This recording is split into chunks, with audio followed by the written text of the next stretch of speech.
Tema kita pada kesempatan ini hanya menyasar pada yang ada kaitannya dengan keluarga. Ya, jadi tidak akan menceritakan tentang kisah Adam alaihissalam semuanya, tapi tetap ya kita akan menceritakan hal-hal yang berkaitan dengan ya kekeluargaan.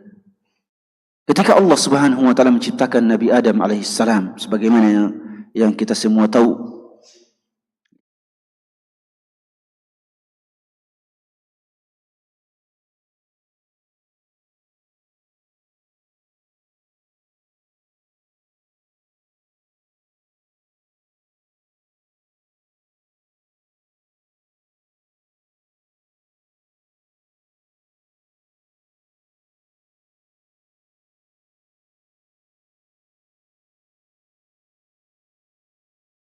akan merusak dan menumpahkan darah. Ya. Maka kemudian Allah mengatakan, ya ini a'lamu ma la ta'lamun. Ya, saya lebih mengetahui daripada kalian. Ya. Kemudian Allah menciptakan Adam. Ya, demi untuk menunjukkan superioritas Adam atas malaikat, maka Allah kemudian mengajarkan Adam asma'a kulli syai'. Ya, wa 'allama Adam al-asma' kullaha. Jadi nama-nama seluruh yang ada Allah ajarkan kepada Nabi Adam alaihissalam. Hal inilah yang kemudian tidak dikuasai oleh malaikat. Ya, jadi Adam lebih mengetahui nama-nama seluruhnya, sedangkan para malaikat terbatas pengetahuan mereka terhadap nama-nama benda-benda yang Allah ajarkan. Maka Allah mengatakan, ya inilah bukti ya bahwa ya Adam alaihissalam ya, itu dia lebih tahu dari kalian. Ya, makanya sebagian para ulama mengatakan Adam alaihissalam dan manusia orang-orang saleh itu lebih utama daripada malaikat. Kenapa? Karena Allah memerintahkan para malaikat untuk bersujud kepada Nabi Adam alaihissalam. Para ulama kemudian berbeda pendapat. Ya. Apa makna firman Allah, usjudu li Adam? Apa makna perintah Allah bersujudlah kepada Nabi Adam alaihissalam? Sebagian ulama mengatakan perintah ini berupa perintah sujud penghormatan. Perintah sujud penghormatan. Yang mengatakan bahwa sujud ini adalah sujud penghormatan, mereka mengatakan bahwa Nabi Adam dan para nabi dan rasul serta orang-orang saleh lebih utama daripada malaikat. Lebih utama daripada para malaikat. Sebagian ulama mengatakan bahwa sujud ini adalah sujud ujian kepada para malaikat. Sujud ujian kepada para malaikat. Apakah para malaikat bisa diperintahkan bersujud kepada makhluk yang lebih rendah daripada mereka atau tidak? Ya. Ternyata para malaikat tunduk kecuali iblis. Ini yang mengatakan bahwa sujud ini sujud ujian. Mereka mengatakan bahwa para malaikat tentu lebih utama daripada Adam dan lebih utama dari para manusia. Tentunya ini perbedaan pendapat di kalangan para ulama. Inti pembahasan kita adalah terkait dengan setelah kisah ini. Setelah kisah sujudnya para malaikat, Nabi Adam alaihissalam sebagaimana diceritakan dalam beberapa kisah yang diakomodir oleh beberapa ulama, ya, Nabi Adam alaihissalam merasa dalam surga itu cuma sendiri, istauhash, merasa ya cuma sendiri. Teman-teman siapa? Para malaikat. Ya, kita kalau cuma sendiri, walaupun dengan sesama manusia, tapi ya, cuma sendiri misalnya di tengah-tengah ya, orang-orang yang asing, kita merasa ini aneh dan sendiri, kesepian. Ya, apalagi kalau di tengah makhluk yang lain, ya, di tengah-tengah para malaikat. Ya, maka Adam alaihissalam merasa kesepian. Ya. Maka dikisahkan bahwa ketika Adam alaihissalam tertidur, Allah kemudian menciptakan Hawa dari tulang rusuknya yang paling atas. Tulang rusuk al-aqsar al-a'la. Tulang rusuk paling atas dan paling pendek. Ya. Itulah tulang rusuk sumber penciptaan kaum wanita atau Hawa, ibunda kita Hawa. Hal ini didasarkan dari firman Allah Subhanahu wa taala dalam awal surah An-Nisa, ya ayyuhan nasu taqu rabbakum alladhi khalaqakum min nafsin wahidah wa khalaqa minha zawjaha.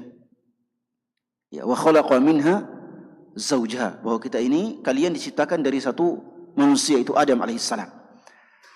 Lalu Allah menciptakan istri Adam, Hawa, dari diri Adam alaihissalam. Dari dalam diri Adam alaihissalam. Dari anggota tubuh Adam yang mana Allah ciptakan Hawa? Ini disebutkan dalam hadis Rasulullah sallallahu alaihi wasallam, "Istausu bin nisa'i khairan fa innahunna khuliqna min dil'in."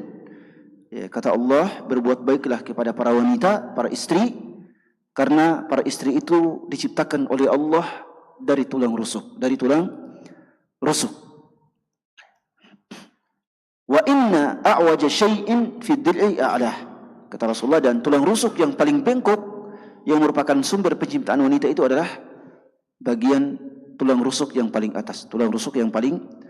atas. Hanya saja sebagian ulama seperti Syekh Al-Albani rahimahullahu ta'ala dan juga Rashid Ridha rahimahumullah mengatakan bahwa makna khuliqna min dil'in ini bukan berarti wanita itu diciptakan dari tulang rusuk. Kata beliau, wanita itu Allah ciptakan seperti Nabi Adam alaihissalam. Ya, kata mereka, Allah ciptakan Hawa seperti penciptaan Nabi Adam alaihissalam. Ya. Adapun makna Allah menciptakan wanita dari tulang rusuk, itu bukan bermakna bahwa bahan penciptaan wanita itu dari tulang rusuk. Bukan, kata Syekh Al-Albani. Tapi maknanya adalah bahwa wanita itu penciptaannya dengan karakter seperti karakter tulang rusuk. Seperti karakter tulang rusuk. Ya, seperti karakter tulang rusuk. Itu makna kata beliau. Ya, kalau dibiarkan berakhlak buruk, dibiarkan banyak mengomel, maka begitu terus dia akan berubah. Ya, akan bengkok terus. Tapi kalau kita marahi, maka itu ya bisa saja berakhir pada perceraian. Ya, bisa saja berakhir pada perceraian. Jadi intinya adalah bahwa Hawa alaihissalam menurut pendapat mayoritas ulama diciptakan dari tulang rusuk Nabi Adam alaihissalam. Kemudian setelah Nabi Adam terbangun, dia kemudian mendapati ada makhluk yang seperti dirinya. Ada makhluk yang seperti dirinya. Lalu kemudian, ya, singkat cerita, Iblis alaihissalam dikeluarkan dari surga. Ya, dikeluarkan dari surga karena ya tadi melanggar perintah Allah Subhanahu wa taala. Dia mengatakan, ketika Allah perintahkan bersujud, ya, dia mengatakan, ana khairun minhu khalaqtani min narin wa khalaqtahu min tin. Ya. Kenapa engkau menyuruh saya bersujud kepada Adam, padahal saya lebih utama dari Adam alaihissalam. Saya diciptakan dari api, sedangkan Adam diciptakan dari tanah yang becek. Ya, makanya para ulama mengatakan dia dinamakan Adam. Adam itu ya berasal dari kata adimul ard, ya, tanah. Ya. Ya. Adam juga bisa berwarna coklat, ya, berwarna coklat. Dan itulah yang merupakan ya kulit manusia atau mayoritas kulit manusia. Kemudian ketika Adam alaihissalam hidup dalam surga, Allah mengatakan, wa qulna ya Adam uskun anta wa zawjukal jannah wa kula minha ragadan haitsu syi'tuma. Ya, kemudian kami mengatakan kepada Adam dan istrinya, tinggallah engkau dan istrimu dalam surga, dan makanlah di dalamnya makanan apa saja, makanan yang enak-enak, silakan. Ya. Dalam surah Al-A'raf Allah mengatakan, wa ya Adam uskun anta wa zawjuka al-jannah fakula min haitsu syi'tuma wa la taqraba hadhihi asy-syajarah fatakunu minadh dhalimin. Wahai Adam, tinggallah dalam surga bersama istrimu. Ya, faedah dari perintah ini, ya, seorang suami memang harus menyediakan tempat khusus untuk istrinya. Ya, cuma berdua. Ya. Ya, kita sudah sebutkan sebelumnya, kalau pengantin baru memang jangan tinggal sama mertua. Ya. Jadi kalau ada orang tua di sini, bapak-bapak, ya, yang anaknya mau menikah, memang dikasih tinggal berdua, ya, langsung kontrakan, atau kalau belum punya rumah langsung kontrakan. Ya. Jangan tinggal sama kita, karena itu ya, pertama ya akan berimplikasi pada banyak hal. Ya, mereka mungkin akan masih malu-malu, ya, apalagi pengantin baru, mereka mungkin ya belum tidak akan dewasa nanti, ya. Semua persoalan diketahui oleh kedua orang tua. Tidak, biarkan mereka berdua menyelesaikan persoalannya, menyelesaikan problemnya. Orang tua tidak boleh ikut campur. Ya. Orang tua ikut campur kecuali kalau persoalannya sudah berat, ya. Persoalannya kalau sudah berat. Tapi kalau hanya persoalan pertengkaran biasa, orang tua tidak perlu ikut campur. Sebagaimana Asma pergi mengeluh kepada ayahnya Abu Bakar. Wahai Abu Bakar, ini suamiku Zubair, saya sudah capek-capek mengurus kudanya, ya. Jadi Asma itu mengurus kuda suaminya Zubair. Capek-capek mengurus kudanya, memberi makan kudanya, ya. Tapi malah Zubair ini, ya, kadang ya marah-marah dan memukulku, ya, karena Zubair orangnya yang keras. Maka Abu Bakar mengatakan, ya, saya tidak perlu ikut campur. Dia cuma mengatakan, bersabarlah karena suamimu itu adalah orang yang saleh. Suamimu adalah orang yang saleh. Ya. Abu Bakar tidak perlu ikut campur. Ya, ikut campur kecuali kalau sudah ya persoalannya itu sudah berat. Ya. Maka kita sebagai orang tua silakan ikut campur. Baik, itu pun ikut campurnya juga ya dengan cara yang baik. Ya. Karena kadangkala ikut campurnya orang tua malah ya membuat persoalan semakin berat. Baik. Tinggallah engkau dengan istrimu dalam surga. Ya. Makanlah semuanya kecuali satu pohon ini, syajaratul khuld. Apa itu syajaratul khuld? Para ulama berbeda pendapat dengan pendapat yang sangat panjang. Ada yang mengatakan ini adalah pohon yang sebenarnya, ya, pohon yang benar-benar pohon. Mereka juga berbeda pendapat apakah itu pohon buah tin, apakah buah kurma, buah, ya, mereka berbeda dengan banyak pendapat. Ya. Kemudian ada pendapat yang datang dari Syekh Abdul Hamid Khatib Al-Minangkabawi mengatakan bahwa pohon khuldi ini cuma kiasan. Cuma kiasan. Tapi kata beliau, pohon khuldi ini makna hakikinya adalah pohon nasab, pohon nasab. Artinya syajaratul khuldi ini adalah hubungan suami istri, kata beliau. Hubungan suami istri. Kenapa kata beliau? Karena pohon ini ketika didekati, maka pakaian mereka pasti akan terlepas. Pakaian mereka pasti akan terlepas. Kata beliau, tidak ada pohon yang kalau kita makan dari pohon itu, pakaian kita langsung akan terlepas. Jelas ya? Tidak ada pohon yang seperti itu.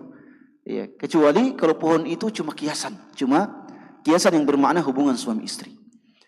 Ya. Tapi ini juga pendapat yang memang tidak diakomodir oleh banyak ulama. Karena kata mereka ini pendapat baru yang tidak disebutkan oleh ulama-ulama sebelumnya. Tapi ya kita yakin saja bahwa ini adalah pohon. Karena Allah mengatakan ini pohon, jadi kita yakin saja ini adalah pohon.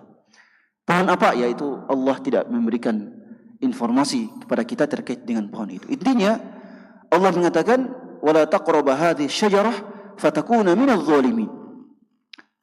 Ya, jadi makanan surga banyak sekali. Wa kula minha ragadan haitsu syi'tum, makanan yang enak-enak semau kalian. Tapi pohon yang satu ini jangan dekati. Bayangkan. Ya, ini menjadi tabiat kita sebagai manusia. Subhanallah. Minuman teh dengan berbagai macam jenisnya. Kopi dengan berbagai macam jenisnya. Jus dengan berbagai macam jenisnya itu ribuan. Tapi Allah cuma mengharamkan kita jangan minum khamr yang satu ini, khamr yang cuma sedikit ini, ya. Kalau perbandingan khamr dengan minuman yang lain mungkin 0,009% dibanding ya 99, ini ya, perbandingan antara minuman yang haram dengan minuman yang halal. Tapi itulah sifat manusia. Dia lebih suka pada hal-hal yang dia lebih penasaran pada hal-hal yang diharamkan, ya. Ya. Dia lebih penasaran pada hal-hal yang diharamkan. Minuman yang halal sangat banyak tapi malah pergi ke khamar, ya. Kemudian ya, Allah cuma mengharamkan satu. Para ulama mengatakan pada awalnya Nabi Adam alaihissalam, iblis kemudian menggoda mereka berdua. Bagaimana caranya iblis menggoda mereka berdua padahal dia sudah keluar dari surga? Allah sudah keluarkan dia dari surga. Ini juga para ulama berbeda pendapat karena tidak ada informasi yang jelas dari kita. Ya, tidak ada informasi yang jelas dari kita semua. Ada yang mengatakan iblis menggoda mereka dari bumi. Jadi iblis ya menggoda mereka dari bumi. Ya. Karena kata mereka bukan mustahil iblis menggoda mereka dari bumi. Ya. Kalau pada zaman sekarang ada CCTV, ya. Bisa saja iblis kemudian melakukan hal yang seperti itu, menggoda mereka. Suaranya dia sampai ke surga. Ya, suaranya sampai ke surga dan menggoda mereka untuk mendekati pohon tersebut. Ada juga mengatakan bahwa iblis dalam sebuah riwayat hadis, tapi hadisnya dhaif.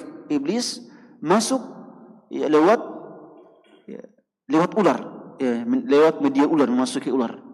Kemudian bisa berhasil masuk dalam surga. Tetapi menurut pendapat ya yang dikemukakan oleh Abdullah Siddiq Al-Ghumari rahimahullah, beliau mengatakan bahwa iblis masuk ke dalam surga seperti masuk biasa. Ya, dia menyelinap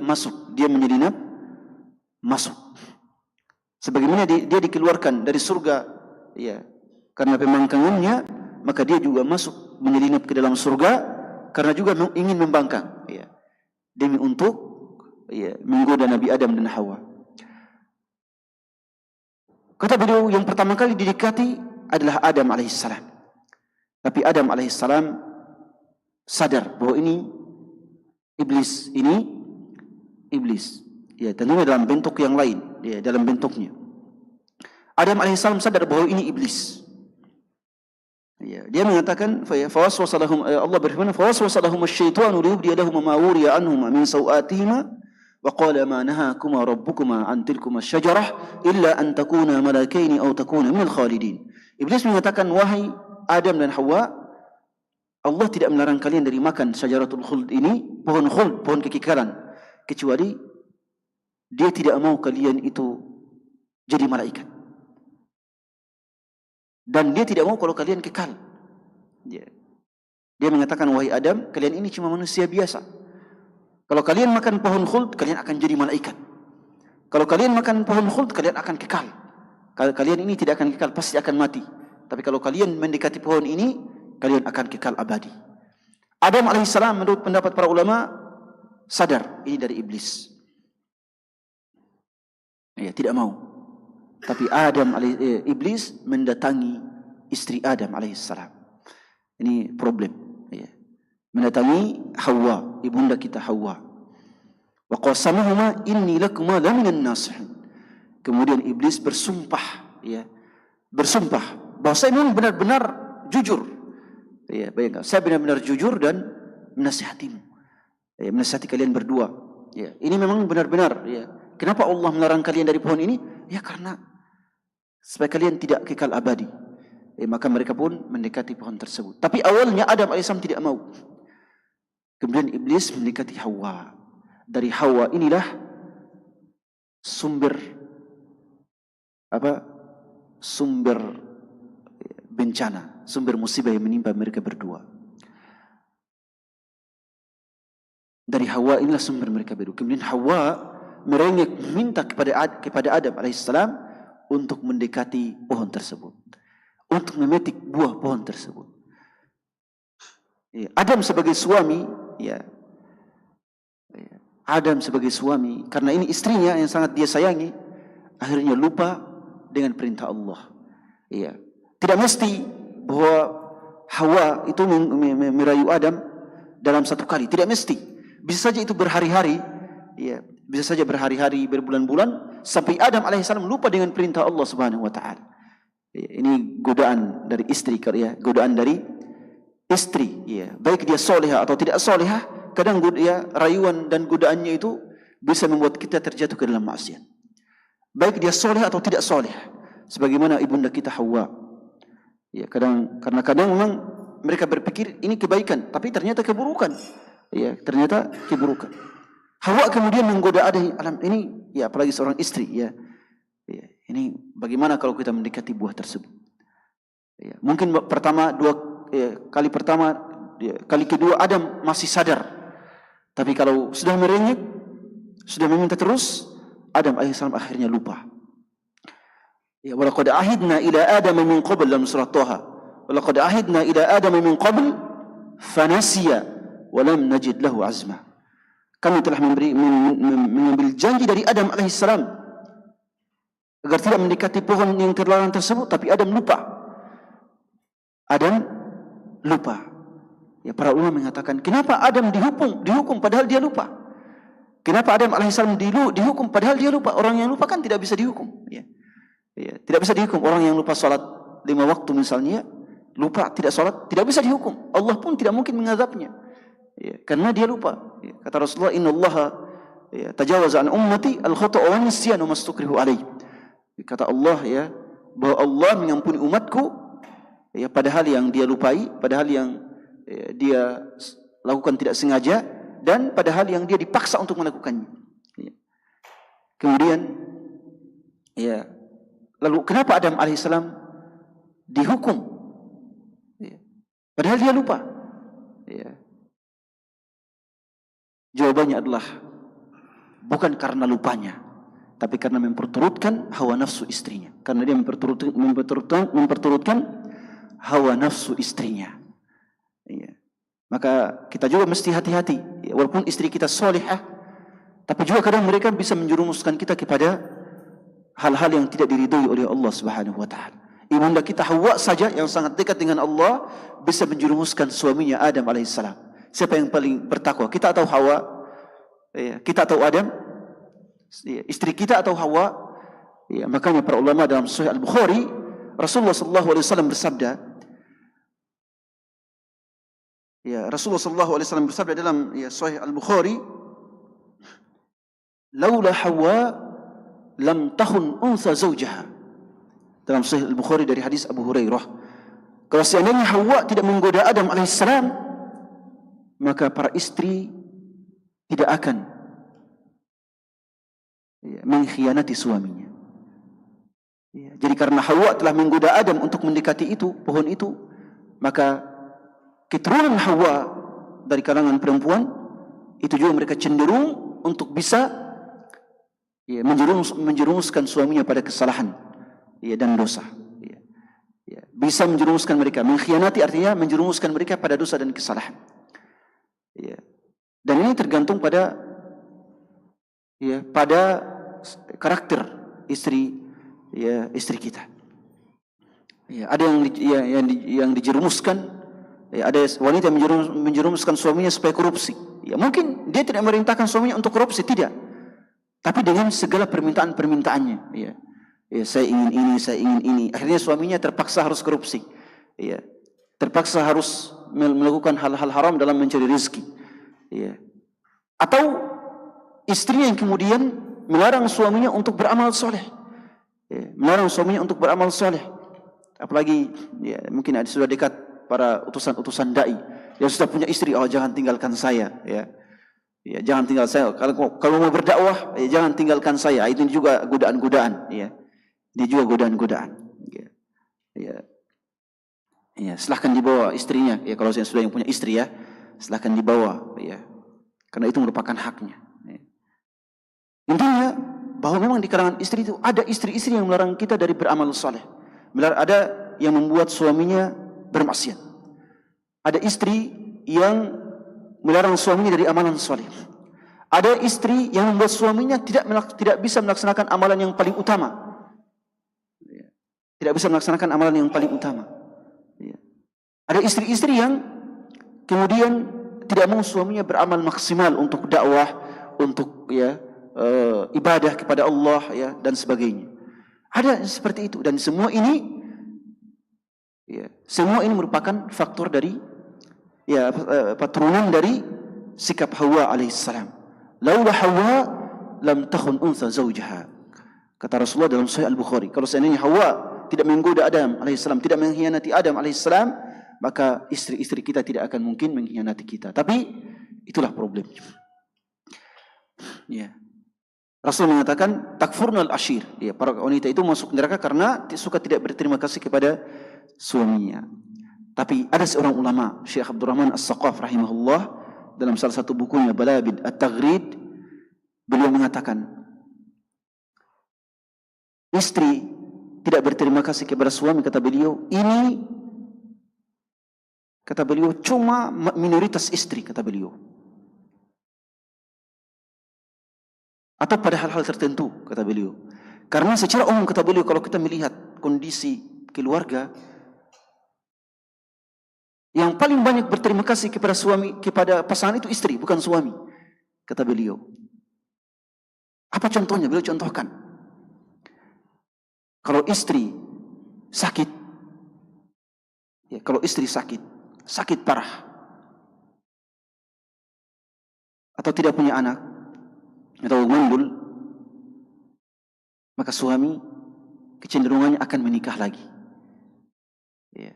Tidak akan meninggalkan, suami akan meninggalkan istrinya. Itu kecenderungan mayoritas laki-laki seperti itu.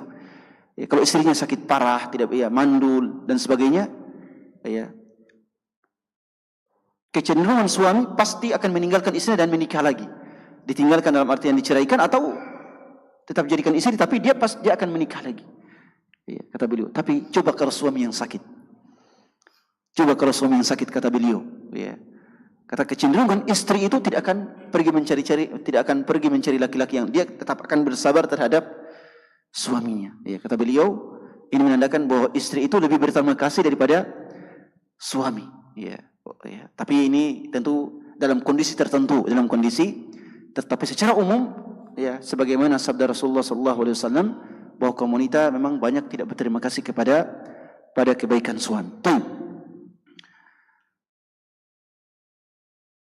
Adam alaihissalam dan Hawa kemudian dikeluarkan dari surga.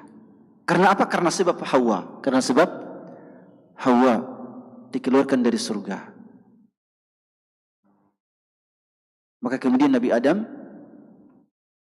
dan Hawa hidup di bumi. Diturunkan di mana? Ada yang mengatakan Adam di India, Hawa di Jeddah. Ya, tapi ini tidak ada kisah yang valid terkait ini. Intinya diturunkan ke bumi. Dari surga yang mana? Ya, para ulama juga berbeda pendapat. Surga apa yang ditempati oleh Nabi Adam alaihissalam? Ada dua pandangan. Ada yang mengatakan surga yang akan kita kembali kepadanya. Ya, ada surga yang akan kita kembali kepadanya. Kata mereka, itu surga itulah yang menjadi tempat Nabi Adam dan Hawa. Ada yang mengatakan bukan itu. Karena surga itu tidak akan dimasuki oleh manusia kecuali setelah hari kiamat. Tapi surga yang lain. Surga itu kan jannah, itu kan namanya tempat yang penuh taman dan pohon-pohon yang rindang. Itu namanya surga, jannah. Ya, mereka mengatakan itu bukan surga yang sekarang, tapi surga yang lain. Mereka juga berbeda pendapat, apakah surga itu di langit atau di bumi? Ada yang mengatakan di langit, ada juga yang mengatakan di bumi, di tempat yang paling tinggi. Itu perbedaan pendapat di kalangan para ulama, tapi tampaknya yang paling sahih adalah surga yang akan kita kembali kepadanya. Surga yang akan kita kembali kepadanya.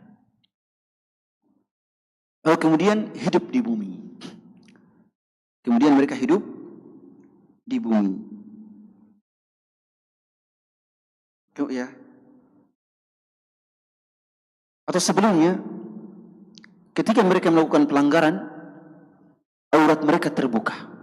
Aurat mereka terbuka. Para ulama mengatakan, ya, perempuan yang suka membuka aurat itu merupakan dosa sekaligus hukuman.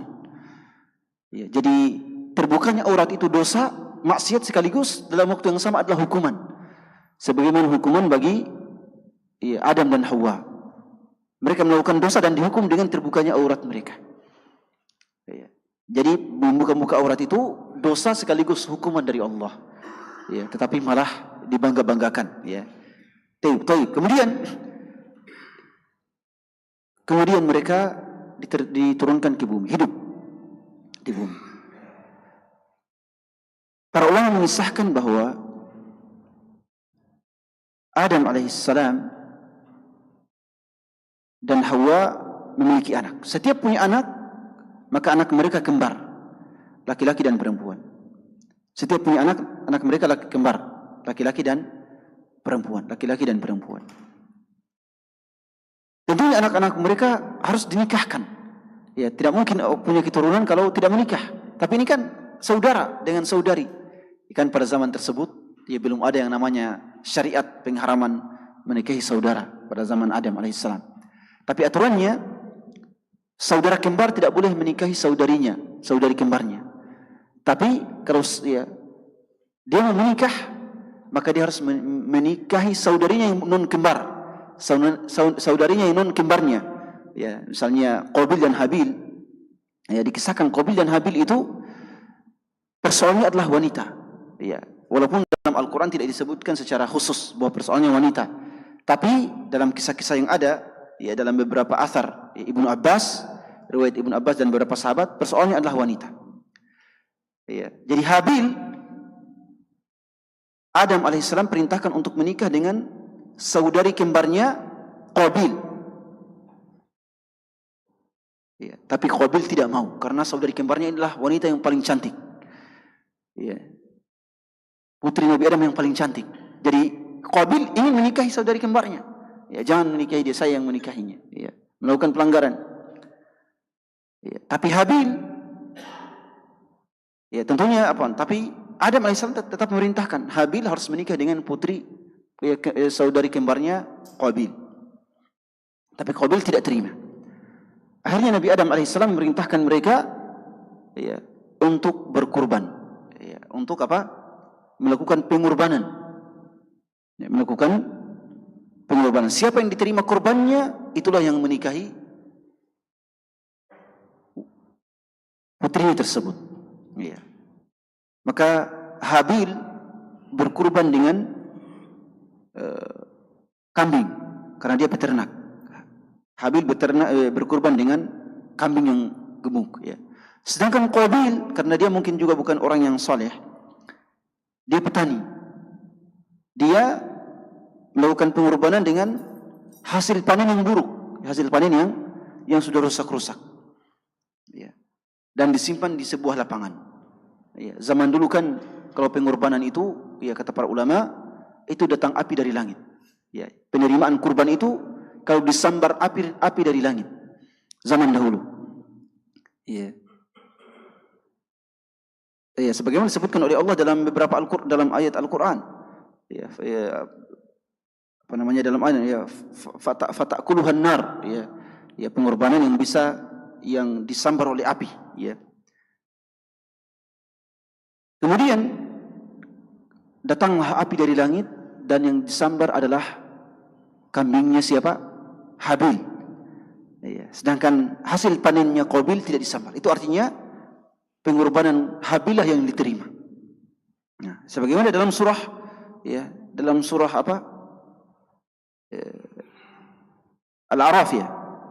Ya. Al-Maidah, surah Al-Maidah, ya. Ya, dalam surah, ya. Watlu alaihim naba abnai Adam bil haqqi idh qarraba qurbanan فتقبل من أحدهما ولم تقبل من الآخر قال لأقتلنك قال إنما يتقبل الله من المتقين. Ya, ketika ya pengorbanan yang diterima adalah pengorbanan dari Habil, Qabil kemudian marah, saya akan membunuhmu. Ya, saya akan membunuhmu karena engkau akan menikahi ya, saudari kembarku. Ya, itu salah satu versi kisah yang diceritakan oleh para ulama. Ya, maka terjadilah dialog. Ya, innama yataqabbalullahu minal muttaqin. Kata Habil, ya Allah cuma menerima dari orang-orang bertakwa. Ya. Lalu terjadilah kemudian pembunuhan, ya, pembunuhan mereka berdua. Ya. Jadi ini juga merupakan, dan Adam alaihissalam pada saat itu tidak ada karena dia sedang berhaji. Dia sedang berhaji. Ya, ini juga merupakan ya, faedah dari kita sebagai orang tua. Memang harus benar-benar mendidik putra-putri kita. Ya. Ya, mendidik putra-putri kita, selalu mendidik mereka agar akur, agar akur. Ya, jangan hanya ketika kita masih ada. Ya, tidak. Ya, kita mendidik mereka, mewasiat mereka agar mereka tetap akur walaupun kita sudah tidak ada. Ya, itu ya pesan dari ya kisah ini. Baik, kemudian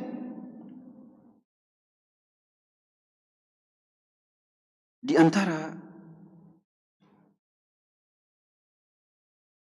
faedah dari kisah Nabi Adam alaihissalam dengan Hawa adalah bahwa seorang istri tidak boleh melihat terlalu banyak pada kehidupan orang lain. Seorang istri tidak boleh melihat terlalu banyak pada kehidupan orang lain. Kalau kita suami memang punya kecenderungan seperti itu, tapi suami rata-rata tidak. Rata-rata tidak. Ya. Apalagi kalau kita suami yang kurang mampu, rata-rata tidak mau, ya tidak perlu. Ya, tapi kalau istri tidak perlu banyak melihat kehidupan orang lain. Apalagi kalau suka nonton film, tidak perlu itu. Ya. Setelah nonton film, menuntut suaminya, kamu harus menjadi suami seperti ini. Ya. Ya, kamu harus seperti ini. Ya. Ingin suaminya romantis seperti di film-film. Ya. Ya. Ingin suaminya, ya, taulah seperti jagoan, ya, di film-film. Ya. Ya. Itu tidak diperbolehkan seperti itu. Kenapa? Karena ini Hawa alaihissalam, dia lebih mendengarkan suaminya daripada bisikan-bisikan yang ada dari luar rumah tangganya. Bayangkan. Dia lebih mendengarkan bisikan dari luar daripada suaminya sendiri. Ya. Jadi memang harus mengurangi pandangan terhadap orang lain. Ya. Kalau ke rumah tetangga, ke rumah sahabatnya, tidak perlu kemudian melihat terlalu banyak. Oh, sudah punya ini. Pulang ke rumah, diceritakanlah kepada suaminya. Ya, diceritakanlah kepada saya tadi pergi ke rumah ini, di rumah ada ini. Ya, itu tuntutan. Ya, kalau sudah menyebutkan satu-satu, suami mengatakan ini sudah menjadi tuntutan. Ya. Ya, tidak perlu seperti itu, tidak perlu seperti itu. Baik. Ya, kemudian di antara faedah juga adalah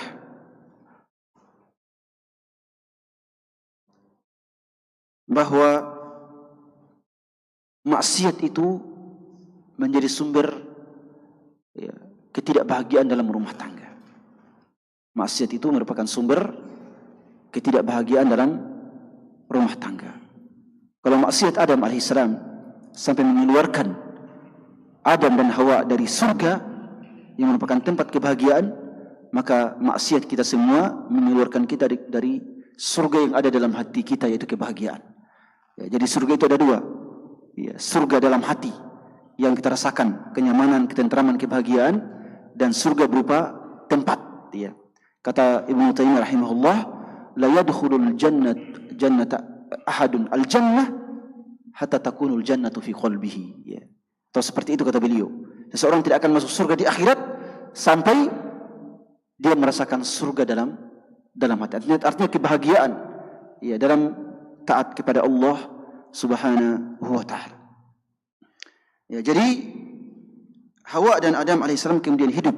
Ya, Adam mengatakan bahwa selain Qabil dan Habil, Adam alaihissalam juga memiliki anak yang bernama Syith,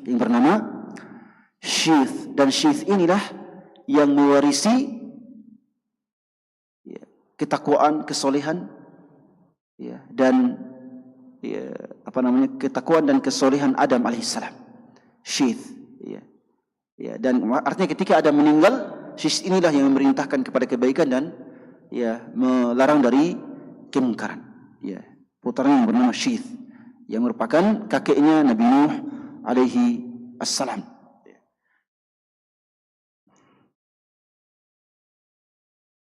Kemudian, ya, ketika tadi Adam alaihissalam dengan Hawa diturunkan ke bumi, mereka kemudian bertobat kepada Allah Subhanahu wa taala. Ini juga sebagai, ya, peringatan bagi kita semua, ya. Kalau suami istri bersalah, maka kedua-duanya harus bertobat kepada Allah, Ya, wa qulna ya Adam, ya, qala rabbana dhalamna anfusana wa illam taghfir lana wa tarhamna lanakunanna minal khasirin. Suami istri harus banyak-banyak membaca doa ini.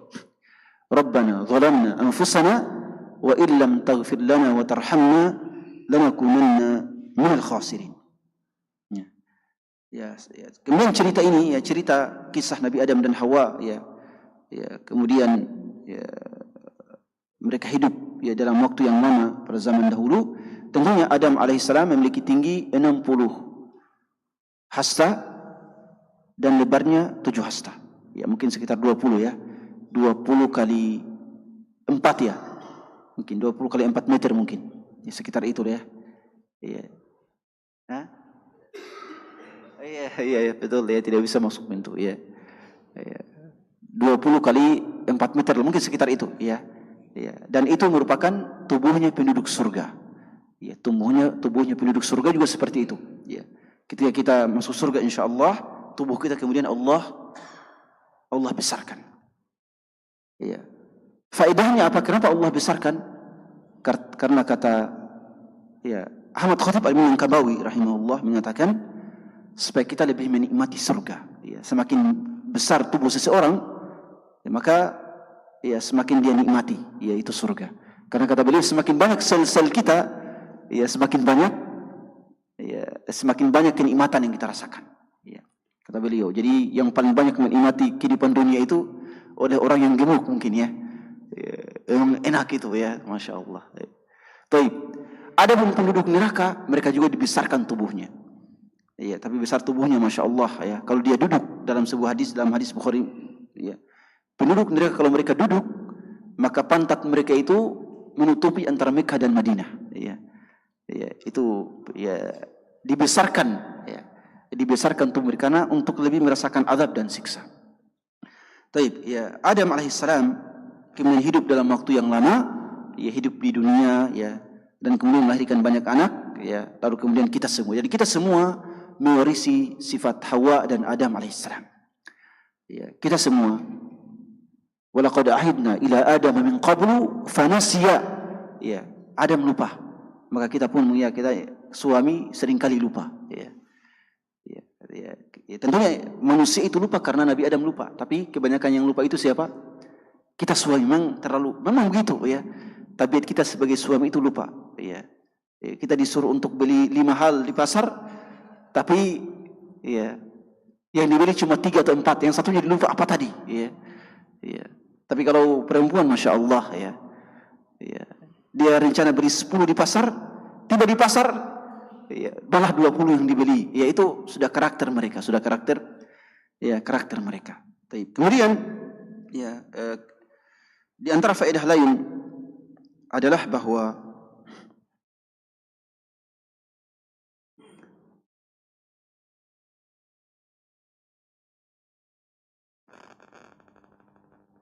urgensi untuk berbuat baik kepada istri. Urgensi untuk berbuat baik kepada istri. Kita tadi sudah sebutkan ya bahwa mereka diciptakan dari tulang rusuk kita. Ya, kalau kita kerasi maka akan ya berujung pada perceraian. Ya, kalau kita kerasi. Ya. Tapi kalau kita biarkan malah begitu-begitu terus, ya. Ya, maka caranya adalah dinasihati. Kata Rasulullah, "Istausu bin nisa'i khairan." Maka caranya adalah dinasihati secara baik-baik. Ya, karena kalau kita keras, ya, dia juga akan melawan, ya. Tapi kalau kita biarkan bengkok terus, ya, maka ya pelan-pelan, ya, maka pelan-pelan. Ya, ini juga merupakan ya faedah bagi kita semua agar nasihat kepada mereka itu pelan-pelan, ya, pelan-pelan, ya. Ya, ya. Kalau dimarahi terus itu berujung perceraian. Dan memang seperti itu, ya. Dan memang seperti itu, ya. Kalau dimarahi kemudian berbantahan, suami kadang tidak sadar langsung mengeluarkan kata talak. Kalau sudah kesal, itu pasti yang ada di otaknya itu perceraian, ya. Ya. Walaupun para ulama kemudian berbeda pendapat, ya. Ya, berbeda pendapat apakah kalau talak itu disebutkan dalam keadaan marah, ya, dalam keadaan marah tanpa sadar, ya, kadang kalau marah itu kita tidak sadar lagi langsung mengatakan talak, apakah itu sah talaknya atau tidak? Itu para ulama berbeda pendapat, ya. Ada mazhab Syafi'i dan Hanafi mengatakan, ya, Syafi'i dengan Hambali mengatakan kalau tidak salah jatuh talaknya.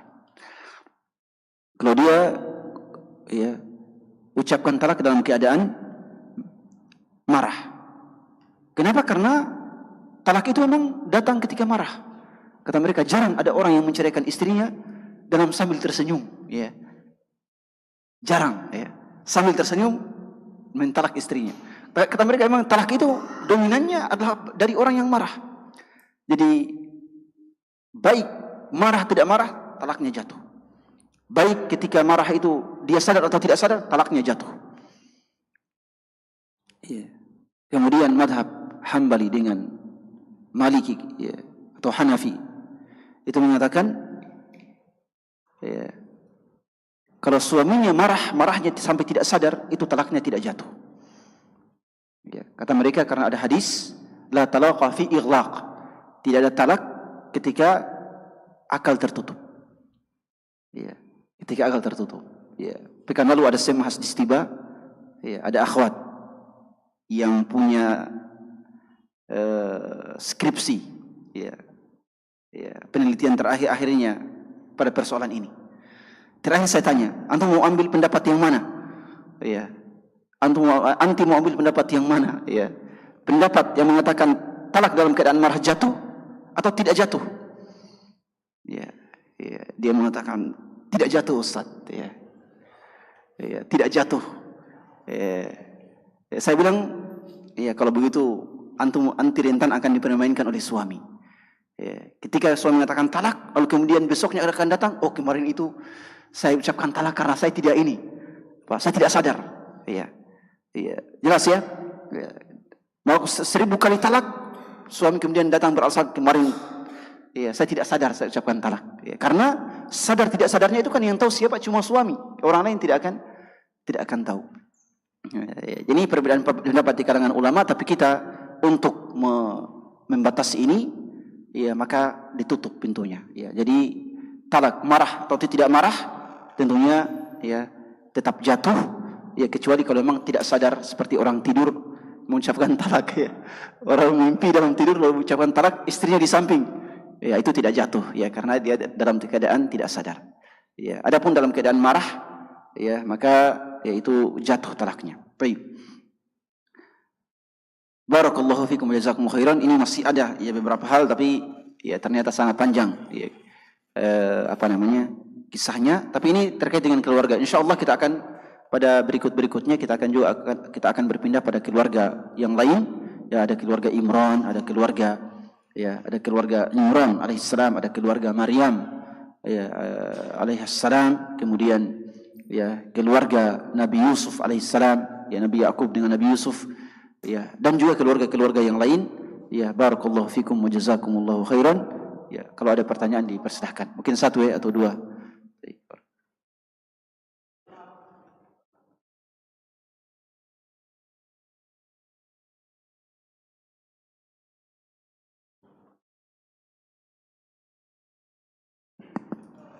Baik, syukran atas kesempatan. Tadi disampaikan bahwa kita ini atau keturunan Nabi Adam itu mengambil artinya sifat-sifatnya. Ya, tadi masalah Qabil dan Qabil itu kan terjadi perkelahian dan sampai terbunuh. Ya, mungkin Qabil ini mengambil sifat dari ibunya karena dia tergoda tidak mau ikut dalam perintah Adam. Ya, kemudian setelah itu apa? Karena kan terbunuh Habil, siapa yang nikahi itu? Berarti ada yang 01 perempuan kan? Ya, siapa yang menikahinya? Ya, apa ada terjadi masna lagi atau gimana? Ya, kemudian sifat-sifat itu kan akan turun terus sampai sekarang ini. Jadi mungkin sifat yang membangkang itu mungkin dari sifat ibu, dari sifat Hawa, ya atau begitu ya Pak. Syukran. Barakallahu fiik. Ini pertanyaannya, siapa yang menikahi saudari kembarnya Qabil? Ya, itu wallahu a'lam, ya. Ya, tiada kisah yang spesifik terkait itu, ya. Bahkan Qabil dengan Habil sendiri perselisihkan apakah mereka anak Adam langsung atau cucu-cucunya. Ya, tapi yang benar adalah anak Adam langsung. Ya, karena Allah mengatakan watlu alaihim naba'a ibnai Adam bil haqq. Allah mengatakan putra Adam, ya, dua putra Adam alaihissalam. Ya, jelas ya itu wallahu alam, tidak ada kisah ya yang mengisahkan itu, ya.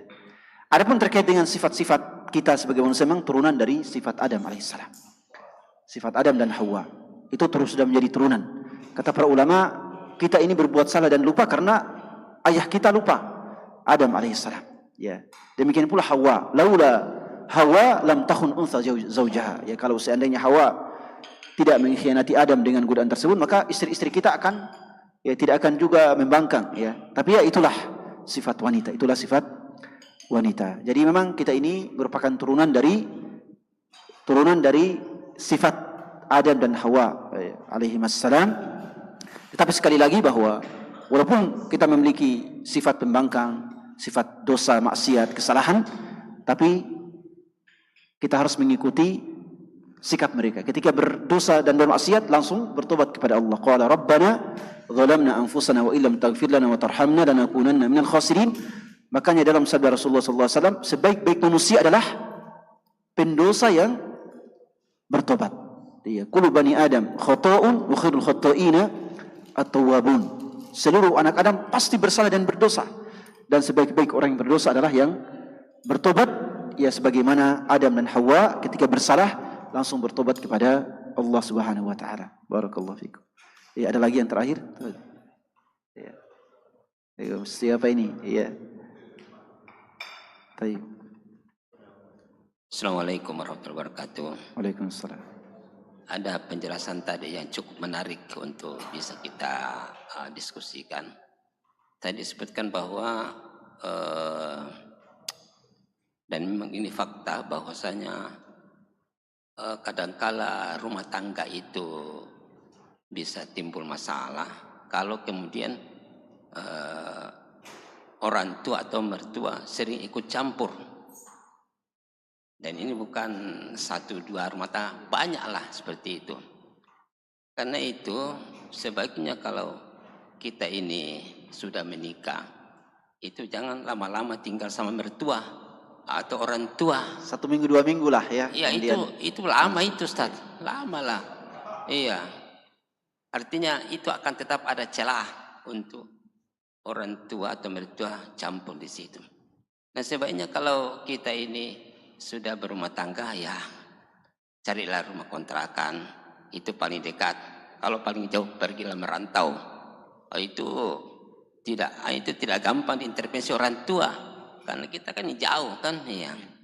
Jadi itu satu. Yang kedua, sebaiknya kita selaku orang tua ketika kita sudah menikahkan anak kita, ya, katakan kepadanya, nah, Anda ini sudah dewasa, Anda sudah saya nikahkan. Bila ada persoalan, Anda selesaikan sendiri. Orang tua tidak ikut campur. Ini perlu ketegasan supaya, ya.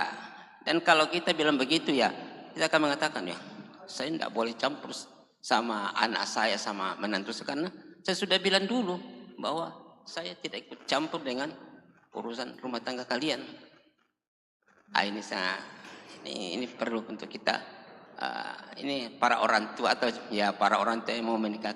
Dan saya pernah lakukan sama anak saya. Ya, Masya Allah, Masya Allah. Anda sudah dewasa, Anda sudah dinikahkan. Iya betul.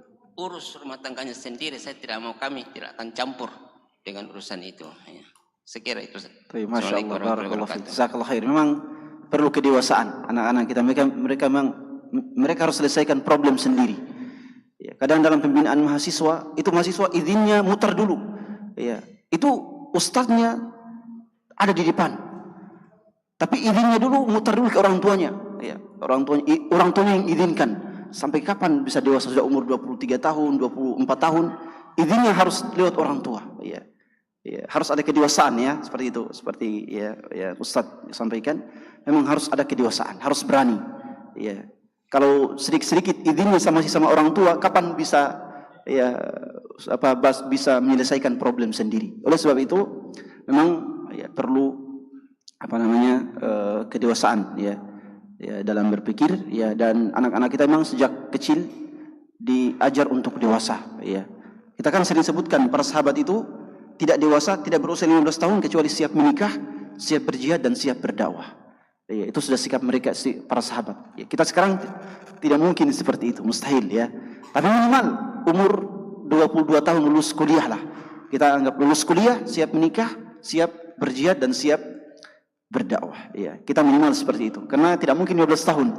Ya, tidak mungkin 15 tahun langsung ya untuk anak-anak di zaman sekarang. Barakallahu fikum, jazakumullah khairan Ustaz, ya, itu memang ya dari atas tambahannya. Dan memang anak-anak itu, artinya anak-anak kita lah, ya, sebelum menikah mesti ada persiapan. Persiapan dari sisi kemampuan ekonomi. Kan dia tidak bisa keluar dari orang tua atau mertua kalau tidak ada itu, dia tidak bisa kontrak rumah. Iya, betul. Itu harus itu. Ya, apalagi kalau mau pergi merantau, lebih susah lagi itu. Kalau tidak ada persiapan dari sisi finansial. Jadi ini benar itu bahwa kita kalau menikah harus harus kaya lah, ya bukan juga kaya ya, Iya. ya apa tapi mampu lah, mampu berpisah dari orang tua pada saat kita sudah berkeluarga. Kan ini banyak sekali kasus itu rumah tangga retak karena memang orang tua juga tidak mengerti, ya akhirnya terlalu banyak ikut campur. Ya, sekira begitu. Masya Allah, barakallahu fikum, jazakum khairan. Hadal. Silakan.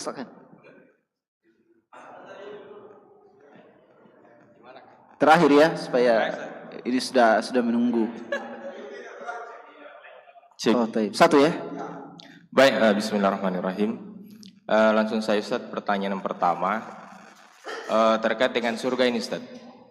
Jadi kan tadi disampaikan dan memang mungkin minta sedikit dipertegas, apakah memang ada dalil secara eksplisit terkait dengan surga yang ditempati oleh Nabi Adam itu sama dengan surga yang pernah dilihat oleh Rasulullah SAW dan yang akan ditempati di akhir nanti Ustaz? Itu yang pertama. Yang kedua, ada juga pernah mungkin apakah mungkin coach atau mungkin ustadz yang mencocologikan bahwa pada dasarnya kita ini adalah manusia, adalah penduduk asal surga Ustaz. Akan tetap dan bisa menikmati kenikmatan di dunia ini terkait dengan rezeki dengan mudah kita dapatkan insya Allah dan berbagai kenikmatan dunia. Tapi kenapa tidak bisa itu? Karena banyaknya dosa-dosa Ustaz. Jadi ketika mungkin bersih dari dosa, ini penjelasan Ustaz, insya Allah akan mudah ya. Jadi menjadi istilahnya mungkin magnet rezeki seperti itu Ustaz ya, ketika mungkin bersih dari dosa. Yang terakhir Ustaz, jadi ada juga statement yang mengatakan terkait dengan suami ini Ustaz, bahwa bisa saja kita marah, akan tetapi tidak boleh suka marah-marah, terutama terhadap yang keluarga, karena memang disadari atau tidak, pentrigger utama kita dalam sebagai suami ini yang mungkin memunculkan amarah atau emosi itu memang tidak lain dan tak bukan ada istri atau anak. Ya, bagaimana cara atau kiat-kiat supaya bisa lebih bersabar dan seterusnya Ustaz. Itu mungkin, syukran. Barakallahu fiik. Ini pertanyaan panjang ini. Ya, tapi secara singkat insyaallah. Yang pertama, surga yang ditempati Adam alaihissalam adalah, ya, tadi kita sudah sebutkan perselisihan para ulama. Tapi yang paling sahih adalah surga yang akan kita kembali kepadanya. Ya, surga yang akan kita kembali kepadanya. Kenapa? Karena dalam Al-Quran Allah mengatakan alla taju'a fiha wa la ta'ra. Ya, kamu tidak akan lapar, tidak. Semua ada di dalamnya. Wakulu fakulu ragadan min haitsu syi'tum. Ya, fakula minha ragadan haitsu syi'tum. Makanlah dari apa saja di dalamnya. Ya. Dan itu juga menjadi tempat iblis, tempat para malaikat di dalamnya, dan itulah surga, ya. Tapi memang walaupun sebagian ulama mengatakan itu bukan surga yang akan kita kembali kepadanya, tapi itulah surga, dan ini merupakan pandangan mayoritas ulama. Ya, karena Allah mengatakan al-jannah, ya. Allah mengatakan al-jannah, ya. Dan itu diulang-ulangi dalam kisah Adam alaihissalam. Ya, diulang kisah Adam alaihissalam dalam Al-Quran sebanyak 25 kali Allah sebutkan. Ya. Ya, dan ini mereka mengatakan pengulangan al-jannah ini mengatakan bahwa ya, ini merupakan surga yang hakiki. Ya, jelas ya. Kemudian yang kedua terkait dengan ucapan bahwa ya, apa tadi? Karena rezeki. Ya. Yang kedua Ustaz, pada dasarnya kita ini adalah karena asal kita dari surga, ya, maka kita jadi asalnya dimudahkan oleh Allah. Dimudahkan asalnya, tapi karena dosa-dosa. Karena dosa-dosa kita, itu rezeki dan seterusnya. Ya, karena dosa-dosa kita. Ya, memang asalnya seperti itu. Hukum asalnya seperti itu. Ya, ya. Kesulitan rezeki, musibah itu karena dosa-dosa kita. Ya, jelas ya. Tapi tidak semuanya seperti itu. Tidak semuanya seperti itu. Karena kita hidup di dunia ini adalah untuk sebuah ujian. Hidup di dunia untuk sebuah alladzi khalaqal mauta wal hayata liyabluwakum ayyukum ahsanu amala. Ya, yang menciptakan kematian dan kehidupan agar dia menguji kita siapa yang paling bagus amalnya. Ya, jadi kadang ada orang yang rajin salat, rajin beribadah tapi miskin terus, ya. Ini tidak bisa dikatakan kamu itu banyak dosamu sehingga kamu miskin terus. Padahal dia ini rajin, Ustaz saya rajin ini salat, dia tidak pernah tinggalkan. Kita katakan itu ujian, itu ujian. Jadi ya memang itu benar kaidahnya, tapi ya, tidak semuanya seperti itu. Ya, tidak semuanya. Jadi kesulitan rezeki di dunia ini ada 3. Atau musibah dan kesulitan di dunia ini hikmahnya ada 3. Yang pertama, hukuman bagi orang-orang yang berdosa. Kalau dia banyak suka bermaksiat, datang musibah padanya, kesulitan rezeki, kita katakan itu karena maksiatnya. Ya. Kalau dia berdosa, tukang maksiat. Yang kedua, dia orang soleh, ditimpa musibah, kita katakan itu ujian. Ya, dia ujian bagi orang-orang yang soleh. Yang ketiga, ancaman dan peringatan bagi orang-orang lain yang belum bertobat. Ya, jadi ada musibah kesengsaraan yang menimpa kita, itu ancaman bagi orang-orang yang orang lain yang belum ditimpa musibah, supaya mereka bisa mengambil pelajaran. Ya, bahwa di sana suka bermaksiat ditimpa musibah. Kalau begitu saya bertobat kepada Allah Subhanahu wa taala. Ya, jadi yang namanya kesulitan rezeki, musibah itu 3. Cobaan, hukuman bagi orang yang berdosa, ujian. Kalau itu bagi orang yang saleh, dan peringatan bagi orang yang belum ditimpa musibah dan kesulitan itu. Barakallahu. Kemudian yang terakhir terkait dengan kesabaran. Ya, tentunya perintah Rasulullah, la taghdab, janganlah marah. Jangan marah artinya jangan marah sama sekali, tidak. Jangan artinya walaupun hatimu marah, tapi jangan ditampakkan lewat ucapan dan tindakan. Ya. Ya. Rasulullah mengatakan jangan marah itu artinya jangan marah sama sekali, tidak. Sifat kita manusia itu pasti marah. Ya. Tapi jangan tampakkan lewat ucapan dan tindakan, ditahan. Ya. Itu pertama. Adapun jangan marahnya, jangan marah begini, asal jangan suka marah-marah, itu bukan makna yang benar dari perintah Rasulullah jangan marah. Ya, wal kadhimina 'anil ghaidh, kata Allah, menahan amarah. Menahan amarah itu marah dalam hati tapi tidak diteruskan dalam ucapan dan tindakan. Adapun kalau sudah diteruskan dalam tindakan dan ucapan, maka itu harus dilihat dari 2 hal. Dari faktor amarahnya. Kalau faktor amarahnya benar, maka itu positif. Tapi kalau faktor amarahnya tidak benar, maka itu non positif. Ya, tidak negatif. Ya, maka ini dilihat, Rasulullah tidak marah kecuali pada hal-hal yang menyangkut kemaksiatan. Ya. Tapi kalau yang bukan kemaksiatan, beliau tidak marah. Ya. Jelas ya? Ya. Jadi perintah tidak marah, menahan amarah. Bukan berarti tidak suka marah-marah, tidak ya. Menahan amarah. Ya. Kalaupun marah, ya, maka itu pada hal yang negatif, bukan pada hal yang positif. Ya. Adapun kalau suka marah-marah, itu sudah hal yang negatif. Ya. Barakallahu fikum wa jazakumullahu khairan. Ya. Ada yang terakhir, kalau gitu ya. Masyaallah musta'an. Baik, bismillah. Afwan Ustaz, ini pertanyaan datang dari salah satu peserta yang menyimak di YouTube dari Baru. Beliau bertanya bagaimana hukum talak melalui chat. Baik. Sekarang Ustaz. Baik, mentalak melalui chat WA. Ya. Itu hukumnya jatuh talaknya. Ya. Ya. Saya ada penelitian mahasiswa setiba tentang ini. Ya. Kaidah tulisan sama dengan ucapan. Tulisan sama dengan ucapan. Itu jatuh hukumnya. Ya. Jatuh talaknya. Sama dengan saya ada orang penjual, saya pesan makanan 2 porsi. Dia mengatakan, iya insyaallah sudah. Dia datang kepada kita, ini makanan 2 porsi. Atau mengatakan, saya tidak pernah bilang saya pesan 2 porsi. Ya. Dia akan mengatakan, ini chatmu tadi. Ya. Kita katakan tulisan sama dengan ucapan. Jadi talak lewat tulisan itu hukumnya jatuh. Ya. Iya, bahkan lebih sadar ya, karena ditulis dan dilihat. Ya. Ya. Jadi hukumnya jatuh. Ya. Jadi jangan main-main ya. Ya, jangan main-main dengan chat ya dan tulisan. Ya, itu hukumnya jatuh. Ya, apalagi kalau talaknya pakai stiker. Itu ya, kecuali kalau salah kirim ya. Kecuali salah kirim. Tapi ya, kalau tidak salah kirim ya, maka hukumnya jatuh. Ya. Jelas ya? Ya, tulisan sama dengan ucapan ya. Karena ada kaidah dalam Islam, kaidahnya adalah tulisan itu sama dengan ucapan. Itu kaidah yang paten dalam Islam. Kalau berniat tidak, ya. Kalau niat tidak, ya. Atau berencana tidak, ya. ya kalau diucapkan tapi dalam rencana tidak. Ya, ada beberapa ucapan kita itu saya perhatikan ya, dalam di Makassar, Kendari itu ada ucapan dia rencana tapi ucapannya dia seakan-akan jatuh ya. Ya jelas ya. Ya misalnya marah-marahan langsung mengatakan saya talakku misalnya.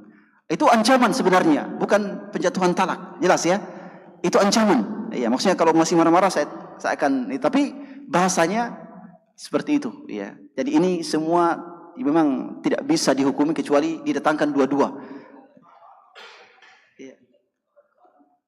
Ya, kalau itu kan talak itu ada dua. Talak yang soreh, talak yang ghairu soreh.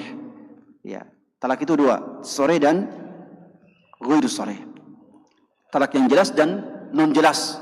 Kalau jelaskan lafaz talak, apalagi talak dan cerai. Untuk Indonesia itu talak dan cerai. Ya. Tapi non soreh itu seperti pisah. Ya, seperti apa lagi? Kembali kepada orang tuamu. Ya. Tinggalkan rumah itu non soreh. Ya. Kalau tidak soreh itu menuntut niat dari suami. Ya. Niat dari suami. Ya. Apa yang maksudmu? Pisah ini maksudmu talak atau cuma keluar dari rumah atau pulang ke rumah orang tua? Ya. Apa niatmu? Kalau niatnya talak, jatuh talak. Kalau tidak, maka tidak jatuh. Tapi kalau sorry tadi talak dan cerai, suami mengatakan, oh maksud saya bukan ini. Kita katakan tidak, ya. Karena talak dan cerai ini lafal yang menunjukkan ini ya, perceraian. Ya. Ya. Barakallahu fikum wa jazakumullahu khairan. Wa nafa'allahu bikum. Ya. Mungkin nanti perceraian nanti insyaallah ya, pada kedepannya. Ya, barakallahu fikum wa jazakumullahu khairan. Subhanakallahumma bihamdik asyhadu an la ilaha illa anta astaghfiruka wa atubu ilaik wa akhiru da'wana alhamdulillahi rabbil alamin. Wassalamualaikum warahmatullahi wabarakatuh. Ya, barakallah.